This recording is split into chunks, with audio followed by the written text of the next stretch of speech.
today for the first in a 4-part webinar series that we're convening looking at the future of the social sector. I'm Sampriti Ganguly, and I'm Arabella CEO, and we here at Arabella work each day to help donors on their journey from idea to impact. It's fair to say that this past year has been filled with equal measures of urgency, given our current moment, and uncertainty, given the intersecting challenges of a global pandemic, its unequal economic fallout, and a long and overdue reckoning with racial justice. And this has taken place against a backdrop of threats to and questions about the strength of our foundational democratic principles. It is our privilege to bring together a cross-sector of change makers across philanthropy, the public and the private sector, individuals and institutional players, activists, intermediaries, policymakers, and business leaders on the call today. And indeed, we wanted to make sure to include a broader set of actors and agents because in our assessment, philanthropy alone, as currently practiced, is not equipped to achieve the systemic social change to which it aspires. It is also our collective privilege that today we will be in conversation with Ashley Henderson and Amaka Agbo. And in a moment, I will turn the floor over to them to share their origin stories. Before I do so, however, one goal for our time together and one ask for our time together today. So for the goal and in the spirit of shared solutions, my hope for today is that you walk away with some concrete ideas for how you might change your perspective as individuals and in turn be catalysts for changing practices within your organizations. And in terms of the ask, a logistical one, given the large size of this group, we've muted everyone centrally, but we encourage you to use the Q&A function in Zoom. Ashley and Amaka have graciously agreed to open up the virtual floor for your questions, and I'll plan to do so right about 35 minutes past the hour. In the spirit of ensuring that individuals can share their stories in their own voice, I'd like to turn the floor over to Ashley and then Amaka to share with us your origin story. And in particular, we'd love to hear what drew each of you to the field of philanthropy. And in spite of its many known shortcomings, what motivates you to stay in the field? Ashley. Awesome. I mean, thanks so much. First of all, to our Arabella friends, thanks for inviting us and thanks for hosting these critical conversations about the status of philanthropy and what is needed in this time. I think if I was starting at the origin, it would be easy to start with my experience as an executive director, but I think I would be remiss not to start from the beginning, the actual beginning, which is being from communities of Black folks, of cash poor folks, of laborers, of women folks, of folks who actually were building the capital of this country, but not benefiting from the profit. And so, my origin in relationship to philanthropy is that I am the person that is from the people that develop the wealth that then philanthropists then get to disperse across our social movements across the country and the globe. But in terms of an official relationship that was a little bit more consensual, I landed in an executive director position as the first Black woman executive director of a place called the Highlander Research and Education Center in Tennessee, a place that has been known to be a supportive catalyst for social movements, a capacity builder to make sure that our folks not only are trained on the methodologies of how to do social work, like work for the social good, but also, expected to show up and show out in moments of crises, which we're experiencing literally as we're on this call. I'm getting texts and emails and Facebook messages from our comrades that are being impacted by the man-made climate disaster down in the South. So ultimately, I landed in the position of being in relationship with philanthropy because folks needed money. They needed resources. I found out in my first year that only 4% of philanthropic dollars come to the South, and I was livid, considering we're the largest geographic region in the United States, we're the Blackest region in the United States, and we have the highest concentration of LGBTQIA+ folks in the country.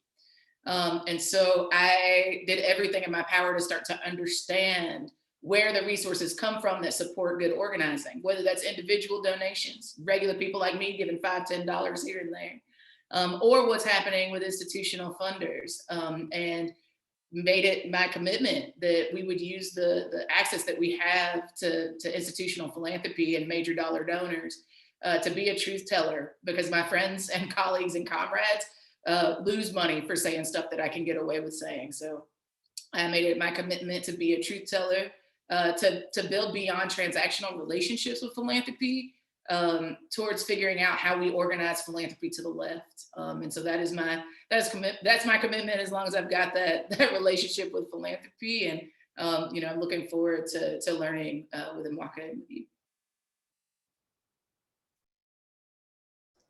Well, I'll jump in. Hey, Ashley, always good to be in conversations with you. And thank you, Sampriti and Arabella Advisors, for both hosting this conversation and also for being a strategic partner to the Katali Foundation. I would say in terms of my origin story, I'm a first generation Nigerian American. And so my experience of moving throughout the world sits at the intersections of my identities as a Black woman, as a daughter of immigrant. And so I lift that up because as we have this conversation today, it's very much will be housed within the experience of social movements in the global north. And what we also know is that the United States continues to be a superpower of imperialism. And so how do we also couch our conversation in an understanding of the broader global context of what is happening around the world, particularly in the global south? In terms of how I come to philanthropy, I was joking with a friend last week that philanthropy was not necessarily on my vision board. It wasn't necessarily part of my 10-year plan. And similar to what Ashley's lifted up, there are moments when we get called into positions where we actually need to be the ones who are really lifting up and calling attention to the ways that resources need to support Black, Brown, and Indigenous communities. And so I find myself in this role similarly in having done community organizing, electoral organizing, policy advocacy work, and have found that through a number of the different strategies in which communities are constantly trying to push back against the forces that seek to oppress, harm, and extract their communities, their efforts continue to be thwarted. They are thwarted in backroom deals, they're thwarted by lobbyists, and all the ways that unfortunately our democracy is undermined, our policy process is undermined. And so that had moved me into a position of really trying to understand what does it take for communities to not only be resisting, but to also be imagining and actively building the worlds that we do want to live in. And so I have the opportunity of serving as the CEO of the new Katali Foundation and the managing director of the Restorative Economies Fund, where we get to move resources to projects that are led, owned, managed, and governed by Black, Indigenous communities of color that are deeply committed to their liberation and that are accessing capital that allows them to resource their projects in a way that helps to really support the self-determination that folks are seeking. And so I think, as we have the conversation, I look forward to being able to kind of unpack what it means for individuals like Ashley and myself and so many other leaders to sit at the contradictions of both having a critique of philanthropy as a sector and yet understanding the fundamental needs to fully push and transform that sector to be able to create the justice and liberation that we're all seeking. So thank you for having us.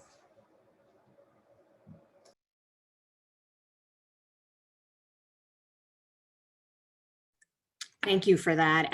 Picking up on the themes that you both raised, Martin Luther King Jr. spoke about the fierce urgency of now, referring to the need for immediate action related to racial inequity. And in 2020, we heard a lot about the call to meet the moment within philanthropy. This meant that some donors and foundations acted quickly and decisively to move resources to Black and Brown communities and relax some of the longstanding barriers and well-known barriers that have precluded access to these resources. In your view and in your current assessment, what are some of the next level actions the field needs to take in order to sustain this commitment? Ashley, maybe I'll start with you. Okay. Yeah, I hope that what folks, I think two things. First is let's start with why King thought the moment was urgent, right? And imagine how he would feel now with even more intersecting crises impacting Black, Brown, and Indigenous people, Black folks in particular, disproportionately than most, right? Whether it was white supremacist violence, which we see on the rise, Southerners, rural folks, and folks of color have been screaming like canaries in the coal mine, saying that this was happening, and folks didn't listen until January 6th. When we knew that Black churches were on fire in 2019, not to mention the Highlander Center fire, not to mention the synagogues and mosques that were under attack by white supremacist vigilantes. And we've been chanting cops and the Klan work hand in hand for like longer than I've been alive. So this collusion between law enforcement, white supremacists, and elected officials is also not a new story. I'm sure you, like me, have seen the movie Mississippi Burning, or know the story of Cheney, Goodman, and Schwerner, and know beyond a reasonable doubt that cops and white supremacists and law and elected officials work together. This isn't a surprise to many of us who have been living at those intersections. And so if that was true then, and it's true now, plus as close to a fascist regime as maybe many of us ever expected that we would get over the last 4 years, plus the literal change of the climate that is having impact on our communities, plus housing crises and economic crises, and the urgency has not diminished. But guess what? The resources haven't increased either.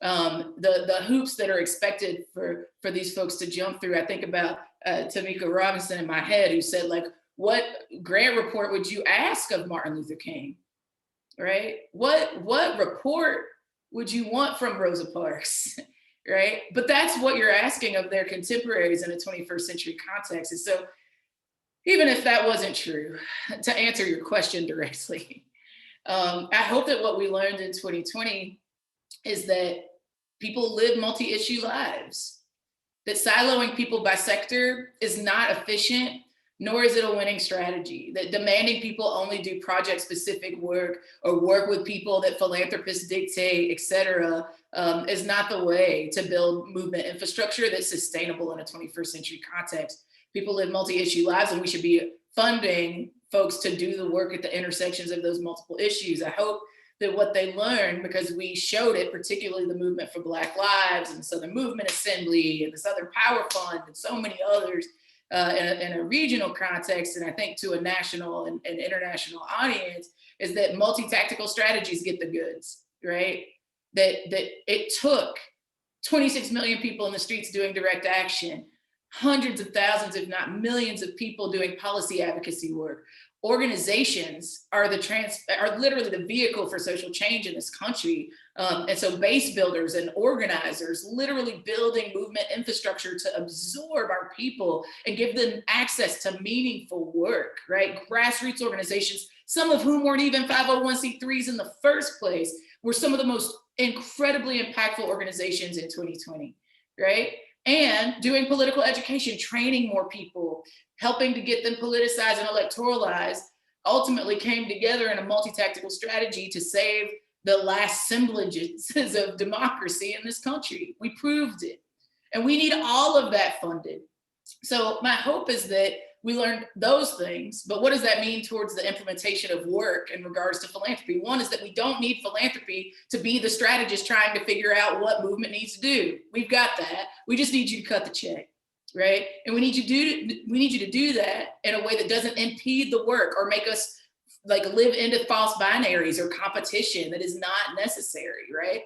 We need the same shit we've been saying for 10 years, multi-year gen op funds. And I think that we've been short-sighted even with that demand, right? We need multi-generational commitments. We need multi-generational commitments, and we need you to fund us like you want us to win, right? And how do you do that? Well, one is you make sure that you're not also funding our opposition. How many resources are you giving to us versus, white dominated, male dominated, able-bodied, dominated, coastal elites, right?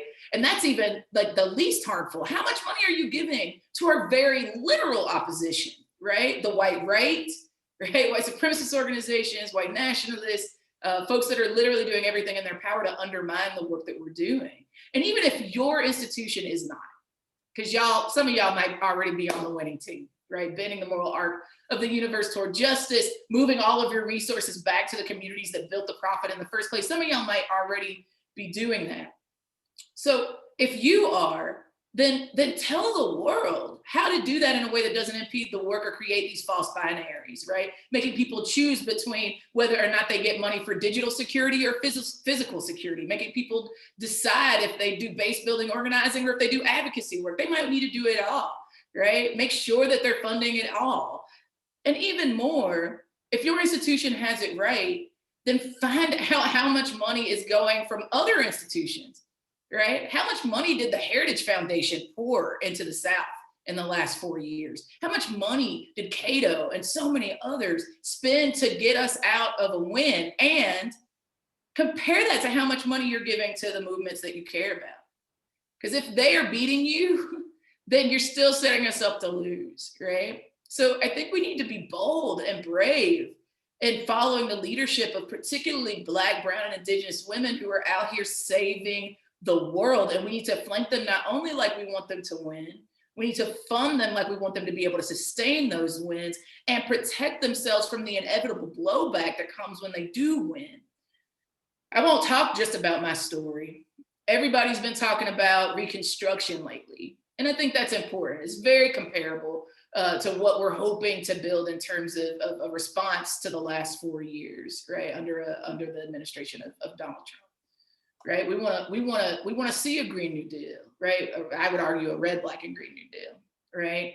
There's many things that we want to see that are comparable, like Black electoral independent power, right? We want Black independent power. That's important, right? But what's important to remember after the Civil War and into the Reconstruction era is that it was 10 years, at least, right? Some would argue decades, worth of some of the most horrendous lynchings of Black people in the history of this country. The blowback was real. If you don't think that that's true in a 21st century context, I would argue to you that Charlottesville, the attack on Highlander, and the bombing in Nashville on Christmas Day of 2020 and January 6th are evidence that the blowback is here and increasing. And so my encouragement to you is to not get caught up in the false binaries, to fund folks for the work now, to fund rapid response and infrastructure building, to support capital projects, right? Some of us actually have land and infrastructure, to give the money to the folks to make the decisions themselves about what should happen on the ground, right? And to fund them enough so that they can recover from giving, like literally building these social movements out of their flesh, and to protect themselves from the inevitable blowback so that they don't have to be having conversations like this with you in the middle of a crisis. Right? What does it mean that folks in Texas and Louisiana and Arkansas and Mississippi are literally having to fundraise while making sure folks can eat and get access to water and heat, right? So we need to be funding them on the front end, not only to survive, but to win and then to sustain those wins. And I think if we don't, we'll keep landing in this codependent, unhealthy cycle of relationship between social movements and philanthropy. Thank you, Ashley. Amaka, what would you add to that? Yeah, I think Ashley hit the most salient points of this question. But what I would underscore is, Ashley just gave us a history lesson, really put 2020 in a historical, social, political, economic context. And so what I think is important to really lift up is that in 2020, when we saw so many of our friends in philanthropy look up and say, oh, now I see what you've been saying, it's we've been trying to tell you that structural racism and systemic inequities have been around for decades, and they permeate all the systems that Ashley just took us through, whether it's the education system, the housing system, the healthcare system. And so when we have flashpoints like 2020, like we've had them before, when we have these flashpoints and then the response is, well, let's rush and see what we can do. This piece around urgency is understanding when do we both move quickly, but when do we also move intentionally, and recognizing that so many of those organizations that we recognized the need to show up and support in that rapid response moment are the organizations that we should have been sustaining, because our rapid response indicates that we understand, oh, Highlander Center, oh, Movement for Black Lives, Black Organizing for Leadership and Dignity. Oh, those are the organizations that really support and uphold communities in these moments of crises. And so when we're starting to see mutual aid networks being the response that grassroots communities look to when the state continues to fail them, whether it's a pandemic, whether it's climate change, whether it's the energy infrastructure, that those organizations, those networks are the things that we should be resourcing throughout. And so one of the things our team at Katali is always tries to be mindful of, and we really sat with last year, is that the call to do rapid response funding in response to COVID-19 and the uprisings in response to the murder of George Floyd were not a moment to pivot away from our strategy, but to actually acknowledge this is a deepening of the commitment to which we have already named to communities. And so if there are organizations that find themselves responding in a way that's fundamentally different from what they have been doing, that's a moment to reflect on who are we as an institution, and are we moving in alignment and integrity with our values? And so these other pieces that Ashley lifted up in terms of don't fund the opposition, don't invest in the opposition either, right? When we come to find out that some of the same philanthropies we support are invested in private prisons, while we also have organizations that are fighting to end the criminalization of Black and Brown people, that is a contradiction, and that is an invitation to be in deeper alignment and integrity with your institution. And in regards to the reporting piece, you know, and I see the question in here around like what, in response to Ashley's piece around what is the grant report, we would ask of Dr. King or Rosa Parks. One of the things that I've come to understand over the series of these conversations with people in philanthropy that are trying to understand how do we resource projects differently, I'm coming to understand that philanthropy actually doesn't know what it looks like or can't imagine what it means to have a free Black and Brown Indigenous people, because the reporting requirements are constantly asking us to prove, to show that we can actually make this work. And so the lack of imagination, the lack of ability to dream and commit to what it means to support these communities in being ultimately free is not a reflection of what these communities are lacking, but a reflection of what the sector is lacking. And so how do we also humble ourselves to be in enough deep relationship with these organizations that when they are telling us what their pain points are, and they are telling us what the solution is to resource them differently, that we listen and then be in conversation about what they are learning. Because the work is, yes, about moving the capital and moving the capital in mission aligned ways, moving capital across the spectrum, but it is also about recognizing that as philanthropy, we have access to a set of relationships, networks, and knowledge. And we also need to be sharing those with these organizations, with these projects, so that they can be successful. At the Katali Foundation, we refer to our team and we hire people that are practitioner-based funders. We want people that actually come out of social movements, that understand what it means to actually fund organizations that are building power, political power, in addition to the economic and cultural power in these communities. We want to have a team of people that understands what does it look like to share our knowledge and expertise as practitioners on the ground, and then resource those projects accordingly. And so I think that is the opportunity, the invitation for philanthropy, and to figure out how what we have learned in 2020 continues to sustain us for the long-term commitment. And that's the invitation that so many grassroots organizations are calling us into right now. Thank you both for that perspective. You both raised the question of capital, and capitalism in and of itself is coming under increased scrutiny as a system that can protect our country's Black and Brown communities. Amaka, you've been one of the strong voices advocating for regenerative capitalism. Can you briefly describe what that is, and maybe give us your sense of what parts of the system are actually worth saving, if at all? Yeah, thank you for this question. And I would say that it's not so much regenerative capitalism as it is much about looking at what it takes to create a regenerative economy. For me, I think the simplest definition of capitalism is one in which it's a system that is constantly focused on profit maximization at all cost. And the costs are the exploitation of labor of Black, Brown, and immigrant communities. It's the extraction of natural resources, the accumulation of wealth, and the consolidation and control of power. And so, you know, this question around what are elements of a capitalist system that are worth saving? I think that there are characteristics.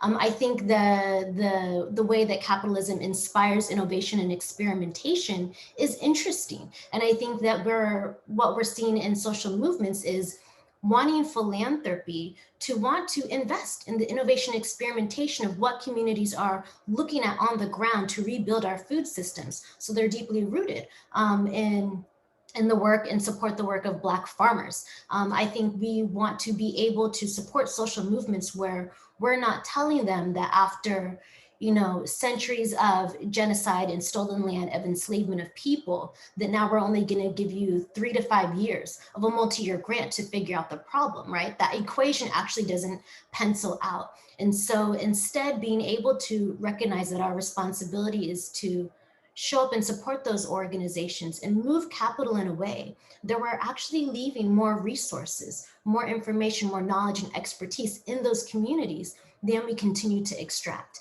And so what I'm getting at here, Sampriti, is the place in which so much philanthropic institutions do the 5% charitable institutional giving. Meanwhile, the 95% continues to sit in portfolios that are working at cross purposes of social movements. And so we have the opportunity to also unlock that capital and move it in mission aligned ways that starts to stimulate the local economies that groups are trying to create that are rooted in their visions and values of liberation and justice. And so being able to move resources that are actually providing that long-term patient capital, that subordinated debt, those long generational multi-year general operating support grants that really deeply sustain and resource projects in a way that allows them to move from visioning, design, and implementation into actually building the type of communities that they want for themselves and their communities.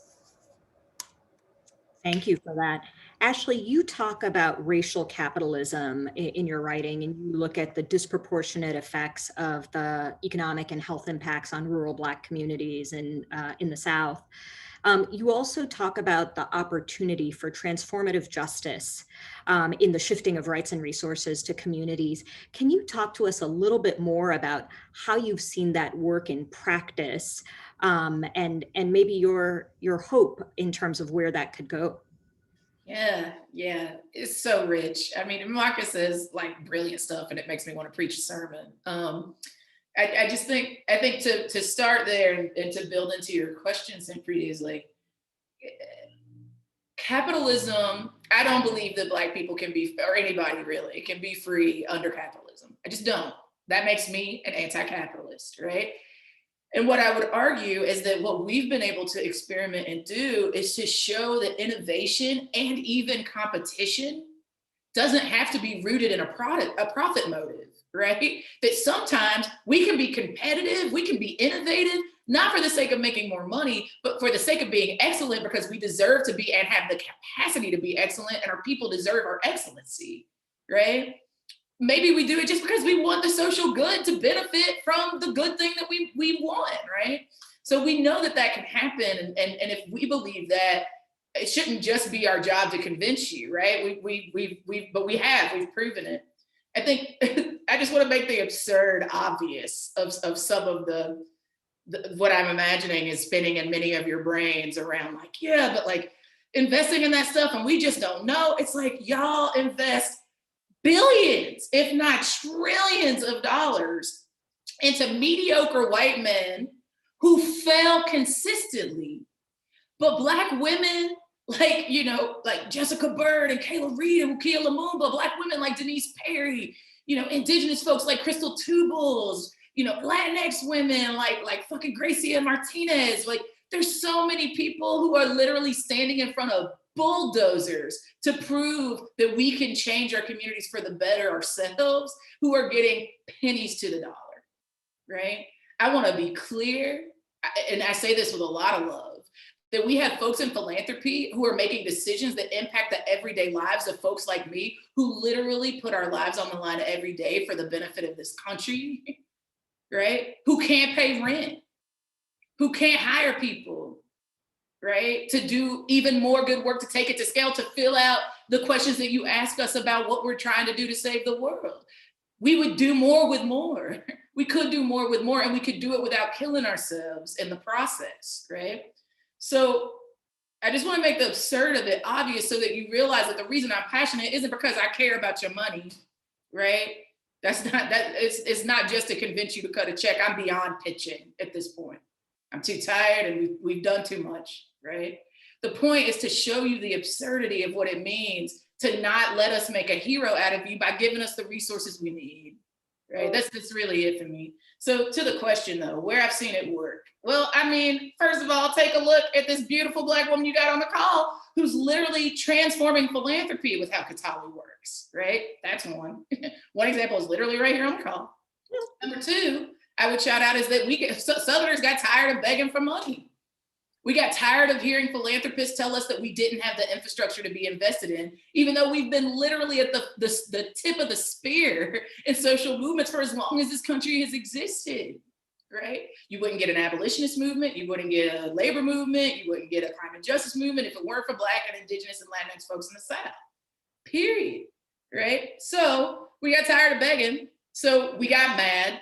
Me, Mary Hooks, folks like Stephanie Gill at Project South, folks like Michelle Ramos and Wendy Shenefeld from Alternate Roots, folks like Valencia Gunder with the Smile Trust, the Ordinary People Society, Agitarte, so many folks. I'm leaving out mad people. We're like, you know what?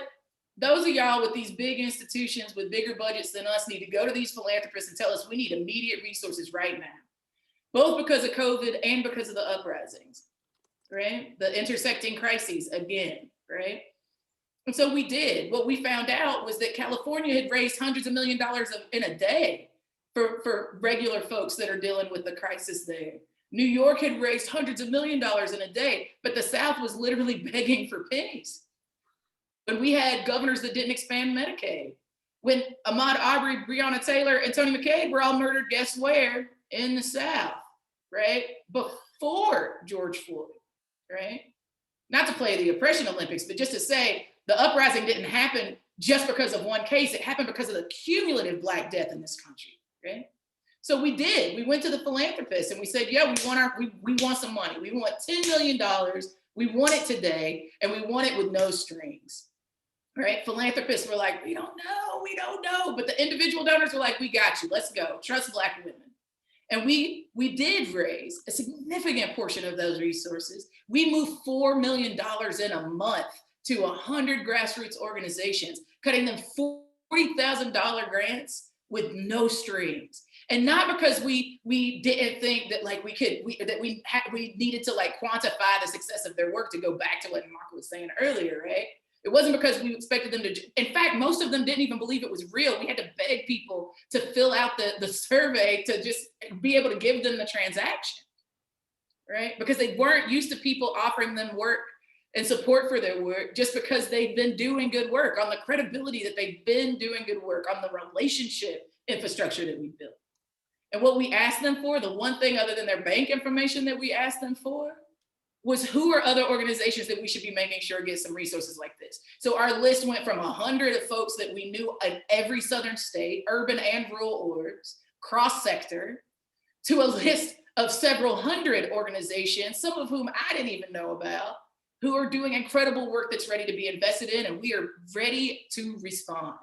So the Southern Power Fund, Katali, seeing the work that like folks have been doing around racial equity with the Philanthropic Initiative for Racial Equity under Lori Villarosa's leadership, and so many others. I'm not saying that folks aren't trying, but what I'm saying is that if we are saying that what philanthropy did in 2020 gets us to parity and equity, that is a lie.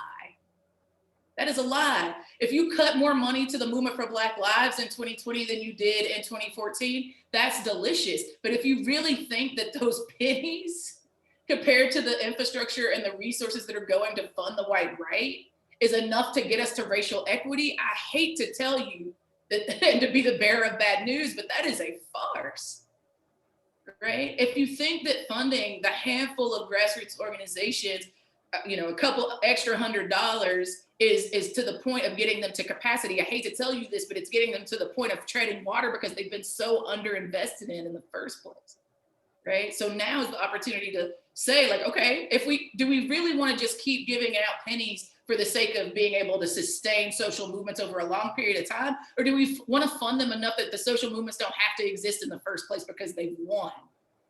That's the question of the 21st century. And how do we do that? By supporting decades-long strategies, not only to win, but to sustain, again, to sustain those wins. And I think that folks that are asking those questions are folks like Katali, folks like the Southern Power Fund, folks like Grant Makers for Southern Progress, and others. Yeah, So thank I just want to underscore something here. It feels really important to lift up for folks in terms of how we come to understand the political assessment about the role of philanthropy in this moment, right? Historically, philanthropy has been designed to do charitable giving, right? It's that charitable giving where the institution gets tax credits, it feels good. You just kind of do it out of the goodness of your heart. We are in a fundamental moment where we need people to be in deep solidarity. And solidarity requires us to take risks. And if the only risks that we're being asked to take are to potentially give more money that may reduce the overall size of our endowment, but we understand that being in that type of solidarity makes it possible to support so many of the organizations and the leaders that are on the front lines, that is why we need to shift to solidarity. We actually need to fundamentally put our resources behind organizations in a way that builds up their political power. And I think the opportunity for philanthropy here is that if we look at the history of Highlander Center and the role that that space has played for the civil rights movements, for Black Power leaders, continues to play for so many young organizers. If we look at the history of the electoral infrastructure that people like Latasha Brown and Stacey Abrams and so many of others have built in the South, that was made possible because donors and some institutional philanthropy really came in and deeply invested in that infrastructure building work from the forefront. And so this is where philanthropy fundamentally gets to show up, and deeply resourced organizations that start to build up the infrastructure, the capacity, and the ability for these types of projects to take place, to take root, and start to be the tipping point in shifting the systems that seek to hurt and harm us and push us closer towards a truer democracy. And so that is the invitation, the opportunity for philanthropy, if we can see it, if we can actually show up in solidarity and not kind of hedge our bets, but really lean into the leadership of those that we know are closest to the problem, therefore also closest to the solution. Thank you, Amaka. And let me, you've both underscored the sort of clarity here in the United States. Just picking up one of the questions, Amaka, for you, which is, can we zoom out a little bit to the global context? And in particular, how are some of these trends showing up in how US philanthropies are giving globally, and or how are they showing up outside of the US? In your assessment? One of the challenges of this particular moment, I believe, is we have turned inward deeply and intentionally as a nation, but this pandemic is affecting all of us, and the race for the vaccine, for vaccination in particular, has been acute. I'm curious if you have a perspective on that. Yeah, I have tons of opinions on that. And I would say that my thinking approach to international philanthropy is very much informed by the work that I get to do with Thousand Currents as a board member. And so I lift this up because Thousand Currents as an organization has taken a fundamental approach to being in true and deep relationships with social movements that are building solidarity economies, that are looking at land reform, and that resource organizations in a way in which we fundamentally trust and believe their strategies and their tactics for building their own liberation. And so part of what we are responsible for, those of us in the global north, is recognizing that the US continues to be the bastion of capitalism. And so our work is to understand how are we redistributing resources in a way that's actually fundamentally supporting those groups on the ground that are contesting for power, and also building out their own liberated economies as well. And so that is part of what we need to take a deep look at. This piece around so much of our economic model has been about competition designed to squeeze out and hurt those that are most deeply impacted. And what we know to be true, particularly in a pandemic, is collaboration, and our interconnected liberation is the thing that frees us.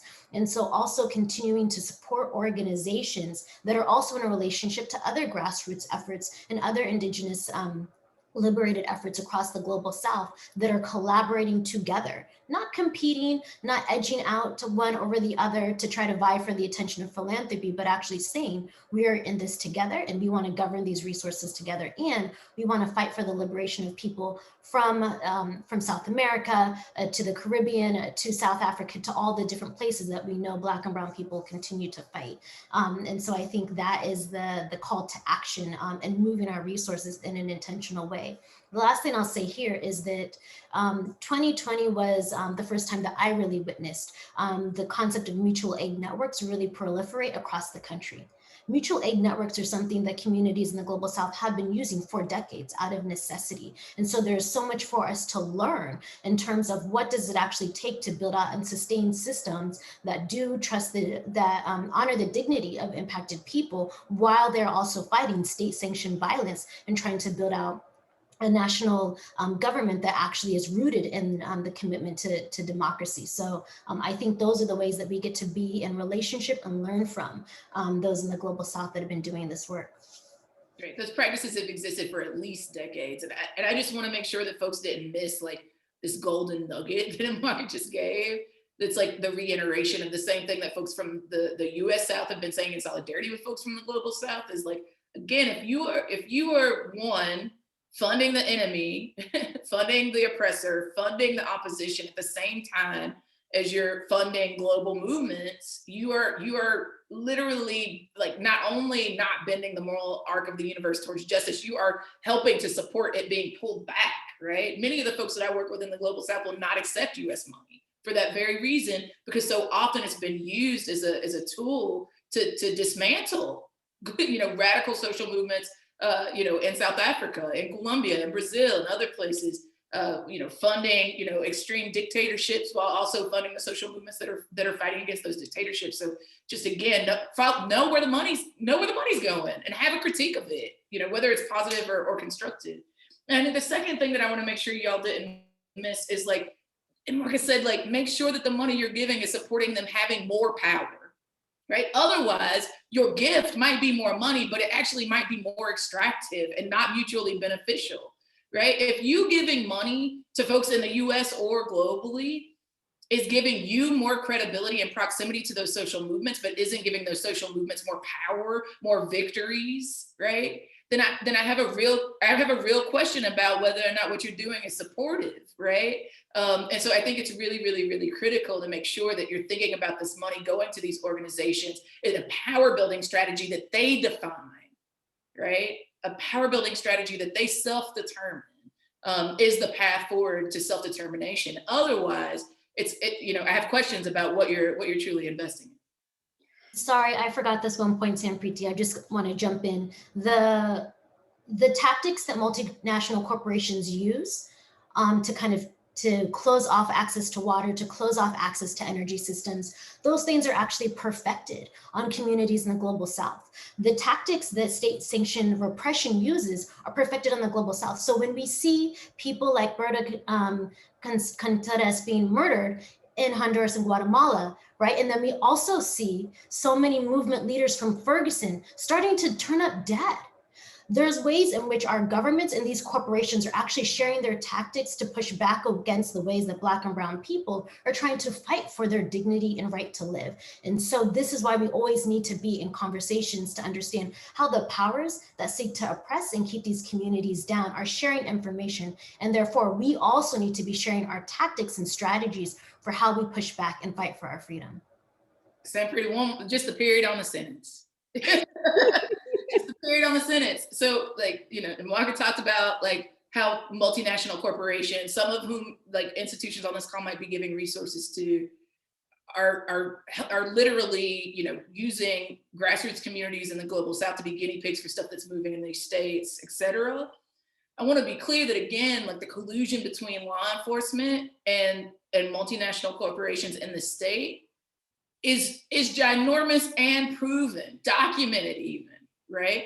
So to just be the like exclamation point on Marcus' sentence, I would offer that, think about like how Marsha Blackburn and Donald Trump and his ilk have literally been meeting with like Australian Nazis, right? Think about how the white supremacists who burned down my administrative offices in 2009 and spray painted a symbol of white supremacy in my parking lot, not only was it in my parking lot, it was on the gun of the murderer in Christchurch, right? Like these folks are connected and building a global movement. They are training each other. They're moving resources, like financial and otherwise, back and forth through each other. They are colluding with state and law enforcement. And so if that is happening with folks who vehemently disagree with our vision for beloved community, then we absolutely, and have been, like my generational inheritance as a Black person from the South and social movement is that we've always built globally with our folks. There's always a diasporic movement, and it always has to be, right?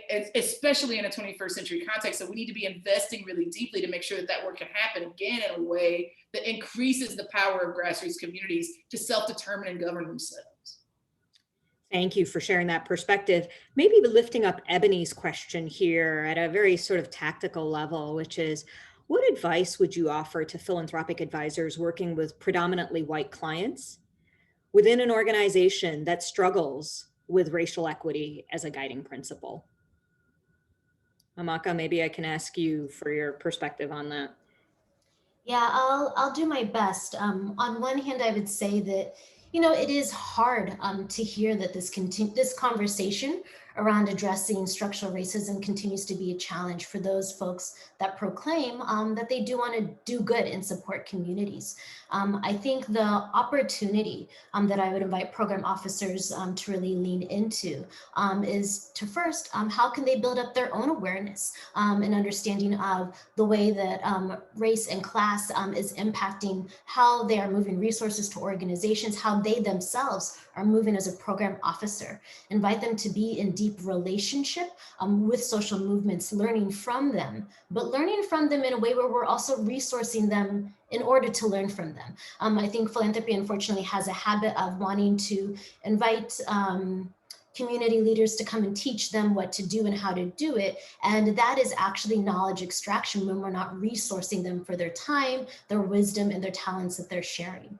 And so for the program officer to first be clear about how they are willing and able and committed to moving differently. And then being able to also invite their donors into that conversation. Now is an opportunity for philanthropic advisors, for philanthropic institutions to hold up a mirror to what they proclaim their values to be, but then what they are actually doing in terms of the impact their institution is having. And so being able to hold up that mirror, to sit with a recognition of where we may be out of alignment with our values, and then to lean into the conversation of actually doing something differently.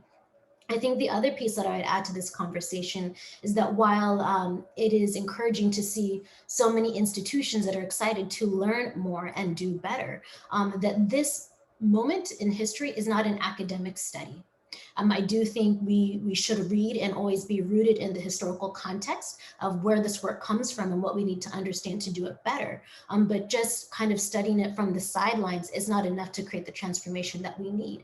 And what we know we need is those partners that want to be in deep solidarity with us and that are willing to learn by doing. We call it the praxis in social movement, right? Where the study, the theology meets up with the practice of the implementation of the work. And it is through that praxis where we come to understand the adjustments, the shifts, the things that we should do better as philanthropic institutions. And an example that I would share in our own work with Kitali, with the Restorative Economies Fund, when we set out to actually take the restorative economics framework and worked closely with Lynn Hoy from the Candide Group to help us in doing this, to take the framework, to put it into what's called a non-extractive due diligence tool, where we're able to determine how do we actually kind of decolonize the ways that we do diligence investments in order to make a determination around whether to move money to them. Instead, being able to ask the questions of how is your project actually rooted in social movements and building power for Black and Brown communities, right? We want to see that. We really want to understand how is your work being democratically governed? And rather than kind of asking, well, what are the returns that you're going to make and how much profit are we going to get? What is the impact that we can see in community? And it's through that praxis of being in conversations with projects that we come to understand, oh, not only do they need investment, but they still do need a grant to support their general operating support, or they may need to be connected with a legal professional that understands their cooperative business model to really help them figure out how to structure their ownership. But we wouldn't know that unless we are in the praxis of doing the work and learning with these projects and continuing to fund and support them even when they hit challenges. And so I think that is the opportunity, the moment for philanthropy to be in. Ashley, would you add anything to that? I mean, just what she said. What she said is I think is the metric. Like, again, like, don't be an extractive industry. And on the flip side to the question is like, racial equity isn't just, it's not a theory. It's not just a theory, right? Racial equity is a doing thing, right? You're either doing it or you're not doing it. There's no neutrality.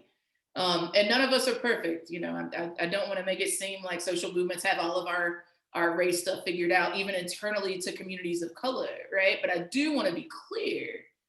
I do want to be clear that you're either doing it and striving to be excellent at it, or you're just paying lip service to something that many of us are putting our lives on the line to see come to fruition in our lifetime.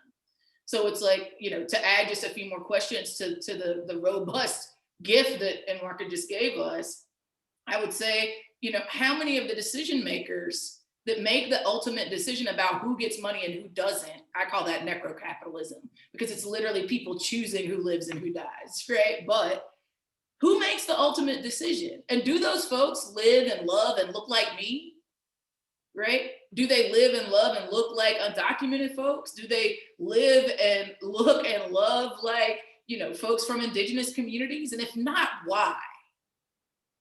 Why are there not people in decision-making power, trustees, board members, program officers, et cetera, that actually are more connected to targeted and marginalized communities, right? Because it's hard to believe that you really want that for the world if you're not willing to be uncomfortable in making it possible in your institution, right? So I would just say, again, there are many tools, and WACA is a treasure trove of resources around how to fight for racial equity. Again, I would raise like the Philanthropic Initiative for Racial Equity, who's built the gold standard on how to sum up whether or not you're on the right path or not, right? There's so many organizations that are down, like Enwaka said, to throw down with you, to share their brilliance around how to get to a place, as to how to do the strategy development, to figure out how you get there. There's tons of folks that are doing that work. Myself, Nia Robinson, right? Like so many people that would be down and like have committed their lives to making sure to have these challenging conversations. I think the last thing I would say on it is like, any good organizer would tell you this, I think. It might not be politically correct, but I'm gonna say it anyway. It's like, yo, like organize, man. Like have an inside-outside strategy, right? There's some stuff that you as a program officer can't say that I could come and say and go home and go to sleep at night just fine, right? So if you can't call your boss a racist, I can, right? If you can't talk about gender parity and equity, I can. Right. So what also know, this is the thing about like what Enwaka said too, about relationship being like the capital that actually is the most important, because you could be developing an inside outside strategy to help some of the folks on the social movement side actually push your institution for racial equity in ways that you might not be best positioned to, and be on assignment to be a person that cares about social movement and racial equity on the inside of a philanthropic institution. So, I know that's probably not the most popular opinion, especially if, there are folks that run these institutions on the call. But I do think that that's critically important, is like, how do you be in right relationship with movements, and also offer social movements an opportunity to show being in right relationship with you. Like the point to me, again, isn't just to get to a place where we're saying all the right stuff, and that feels good, and y'all are cutting checks and we can just not really have to deal with philanthropy. That's not the point. The point is to transform how philanthropy works until it doesn't have to exist at all. So I saw somebody had like that added a question about, should we just be getting rid of the money? It's like, all things in good strategy, my love. All things in good strategy. I don't know that it's particularly useful for y'all to just be like, all right, I'm cutting a check to the nearest social movement that I know of, that I don't actually know of, and call it a day, that might not be winning. But I do think that we want to work ourselves out of jobs. I would imagine that just as much as folks in social movement leadership don't want to continue to do this work in a way that keeps our people oppressed, I would imagine, especially if you do this work because you believe in solidarity over charity, that you want to do this work so that oppression doesn't exist and that we don't have to have charitable contributions anymore, that people get what they need, either through mutual aid or through a benevolent state that should have been doing it all the time in the first place, right? So I think there's so many, the resources are in abundance. The point to me is that it has to be in good strategy. And the point to me there is that it's not philanthropy's role to dictate what that strategy is. Right? It's the people on the ground that are most directly impacted by the consequences of the work, right? That's the folks that should be deciding. And so if you don't know how to make your institution actually commit to racial equity, then let's develop out the inside-outside strategy that gets you there so that it can inform even more strategic direction of how your institution shows up and shows out with social movements. Thank you. I guess one last question, Amaka, and maybe I'll turn it to you, which is, I have sensed the energy that you and Ashley bring, and I've also sensed the exhaustion that you have bring, because you have been saying this for a long time. Black and brown women have been saying this for a long time. How can we sustain and provide resources for self-care for movement leaders? Yeah, thank you for this question, Sampriti. I was meeting with one of my mentors yesterday, and I was telling her how I was tired, and she's like, "Oh, you mean you're a Black woman navigating the world?" And I was like, "Yeah, I guess every part of our existence is about pushing back on people that seek to dehumanize us, and continue to have to reassert our right to dignity." And so thank you for acknowledging that. And I would offer, this piece around access to resources to support community leaders and those that are impacted. One of the things we've had the pleasure of doing at the Katali Foundation under the wisdom and leadership of Larry Yang, Donna Bransford, Kimi Mojica, and even our donor, Chris Olin, has been to set up a mindfulness and healing justice program area. And so these practitioners have designed a grant-making program that is intentional about supporting Black, Indigenous, and community of color leaders that need and deserve access to the resources and the skills to be in practices where they get to sit in a moment of self-awareness. They get to develop and grow their capacity to be able to heal, and recognizing that the work of individual healing is deeply connected and should be in strong relationship to the collective healing of community, right? So always bringing it back to the systems and how we're shifting and developing our capacity to create communities that are actually rooted in liberation. And so many organizations have been developed to support and sustain the work of movement leaders. I think of the work of Prentice Hemphill and Prentice recently launching the Black Embodiment Institute, designed to support community leaders of color, Black community leaders that want to develop and strengthen their skills to be resilient and sustain themselves through the work. Ashley had mentioned the work of Denise Perry that really lifted up the work of BOLD, Black Organizing for Leadership and Dignity. And so we're fortunate enough to have community leaders that have stepped in and named that communities deserve and should have access to the resources to rest and sustain themselves, to be able to come back stronger and stay in this sustained work. The other thing that I think is really powerful about resourcing community leaders to be able to be in a moment of practice and rest is that it then allows us to have embodied practices where we're able to make clear, intentional choices about how we want to move differently in the world. And what it also makes possible is that when we have a group of people that are individually committing themselves to this self-awareness and mindfulness practices, then we have groups of people that are moving together with the same values. And so, when I share the story, when people from BOLD, from Black Organizing for Leadership and Dignity get together, we know what it means to Joe together.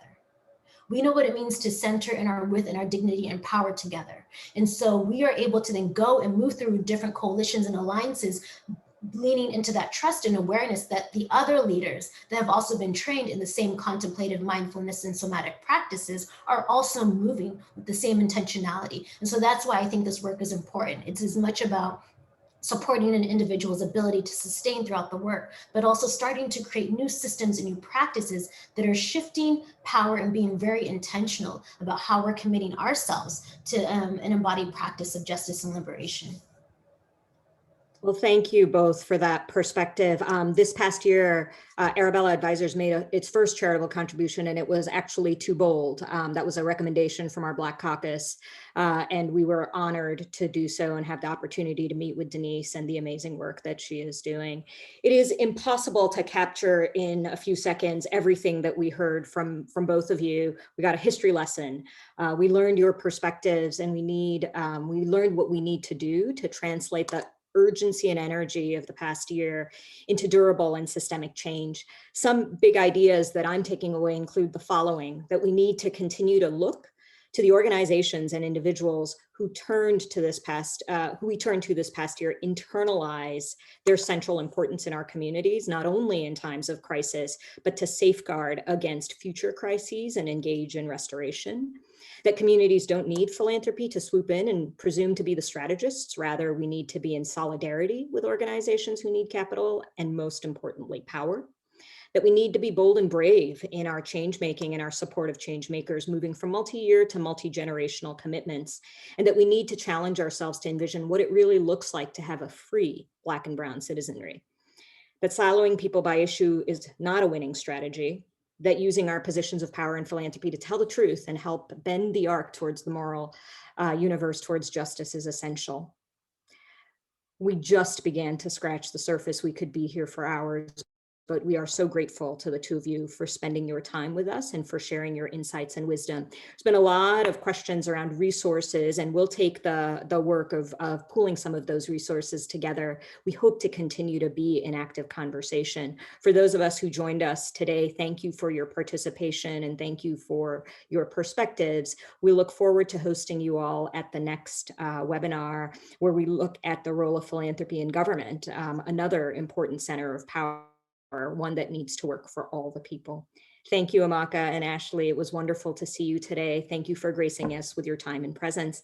And thanks everyone for joining us for this call. Bye-bye.